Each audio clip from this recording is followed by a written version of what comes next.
F1에 참가 중인 10개의 팀들은 각기 다른 색깔과 매력을 가지고 있죠. 근데 유독 비슷한 외형 때문에 사람 헷갈리게 만드는 팀이 하나 있습니다. 막스 화이팅! 레드불이 아니네? 얘는 뭐야? 바로 레이싱부스인데요. 레드불도 아닌데 레드불 로고를 달고 뛰는 이 요상한 팀은 대체 무슨 사연을 가지고 있는 건지 알고 보면 더욱 흥미로운 레이싱부스 F1 팀의 특별한 이야기에 원투피니시와 함께 지금부터 알아보겠습니다.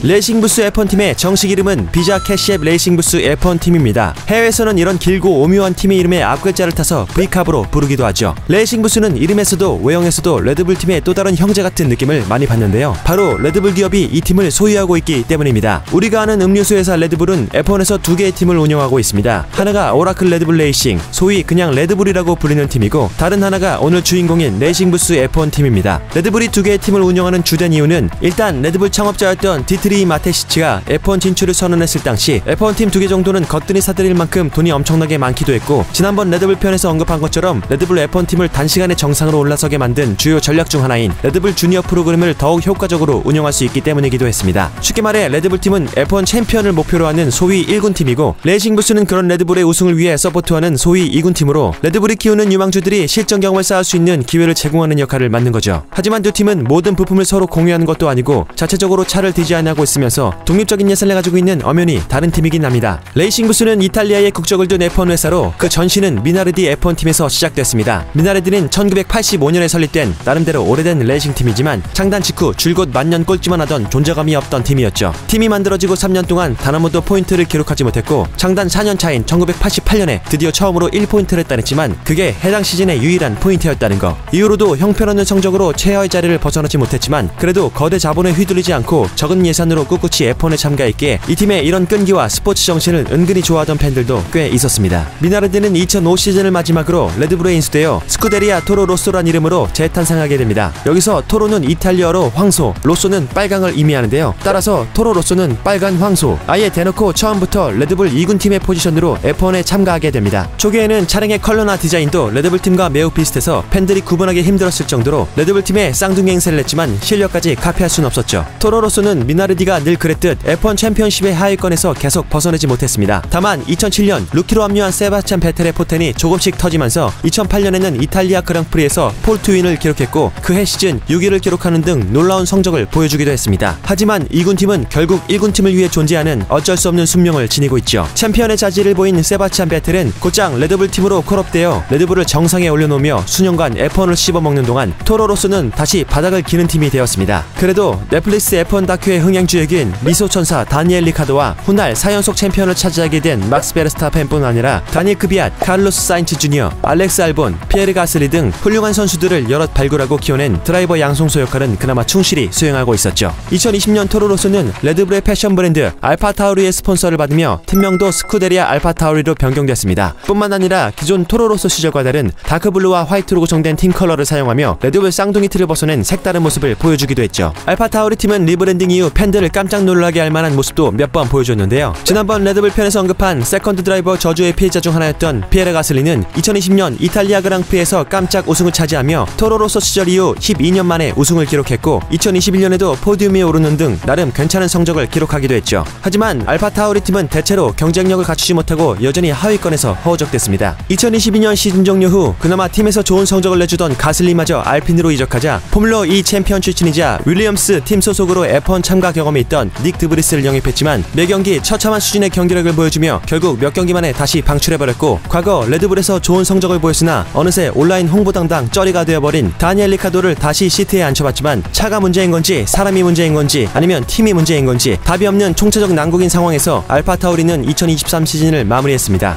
이드메인이 2024년부터 네이밍 스폰서로 비자 캐시앱이 들어오고, 알파타우리는 팀명을 비자 캐시앱 RB로 바꾸며 속칭 V캅으로 불리게 됐습니다. 하지만 이런 새로운 팀명은 팬과 언론으로부터 수많은 비판을 받았는데요. RB라는 이름은 개성과 정체성이 부족하고 레드불과 쉽게 혼동될 수 있을 뿐만 아니라 스폰서가 더 자주 언급되도록 강요되는 이름이라는 점에서 역사상 최악의 팀 이름이라는 평가를 받기도 했습니다. 이에 2025 시즌에는 팀명을 레이싱부스로 다시 변경하게 된 거죠. 이름 좀 그만 바꿔라.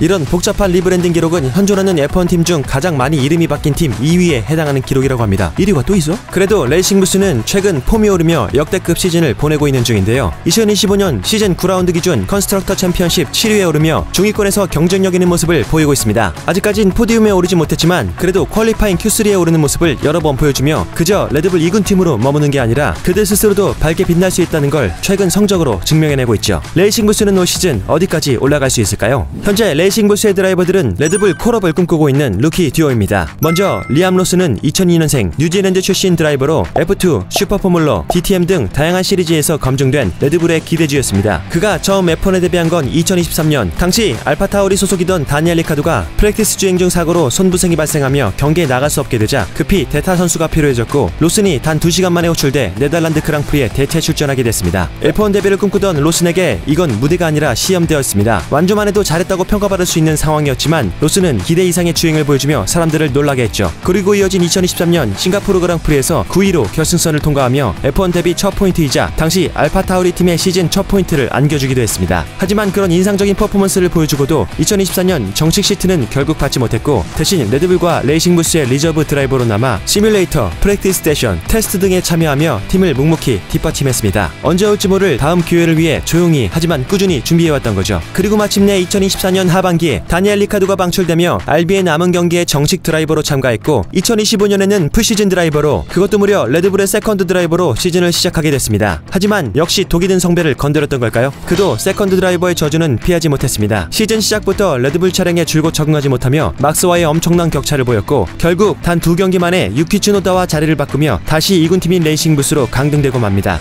이후 자신감을 잃었는지 아직까지도 제대로 된 실력을 보여주지 못하고 있는 중이죠. 레드불의 유망주에서 어느새 존재감이 희미해지고 있는 리암 로스는 언제쯤 부진을 훌훌 털고 자신의 진가를 발휘할 수 있을까요? 다음으로 소개할 레이싱부스의 드라이버는 2025년 F1에 데뷔한 루키 중 최근 가장 인상적인 주행을 보여주고 있는 아이작 카자르입니다. 아이작 카자르는 2004년생의 프랑스 알제리 복수 국적의 드라이버로 또래에 비해 다소 늦은 10살의 나이에 처음 카트 경력을 시작했지만 빠른 적응력과 놀라운 성적으로 단시간에 상위 클래스에 진입하며 실력을 입증했고 16세가 되던 2021년 레드불 주니어 프로그램에 합류하며 레드불의 기대를 한몸에 받는 유망주가 되었습니다. 이후 F2에 참가해 챔피언 선두 경쟁을 하는 동시에 레드불과 레이싱부스의 리저브 드라이버로 몇 번의 프랙티스 세션에 참가하며 F1 실차 경험도 쌓았죠. 그리고 마침내 2025년 레이싱부스의 정식 드라이버로 풀시즌 참가를 확정하게 됩니다. 아이작 하자르는 루이스 해밀턴의 엄청난 팬으로도 유명한데요. 하자르의 F1 데뷔 전인 2025 호주 그랑프리에서 레이스 시작 전 포메이션 랩 상황에서 빗길에 차가 미끄러지며 경기를 시작하기도 전에 리타이어했고 이에 크게 상심한 하자르는 고개를 숙인 채 피트로 복귀했는데 해밀턴의 아버지인 앤서니 해밀턴이 다가올 위로하는 모습이 중계화면에 잡히기도 했죠. 평소 동경하던 해밀턴 부자의 응원을 받아서였을까요? 첫 경기에서의 실수를 훌훌 털어낸 아이작 하자르는 이후 경기에서 거의 대부분 포인트를 기록하며 중하위권 팀인 레이싱부스 소속으로 심지어 데뷔 첫 해인 루키라는 게 믿기지 않을 정도의 엄청난 퍼포먼스를 보여줬고 현재 9라운드 종료 기준 드라이버 챔피언십 순위 10위라는 놀라운 성적을 기록 중에 있습니다. 레드불의 시트가 손에 잡힐 듯 아른거리는 상황에서 아이작 하자르는 과연 어디까지 치고 올라갈 수 있을까요?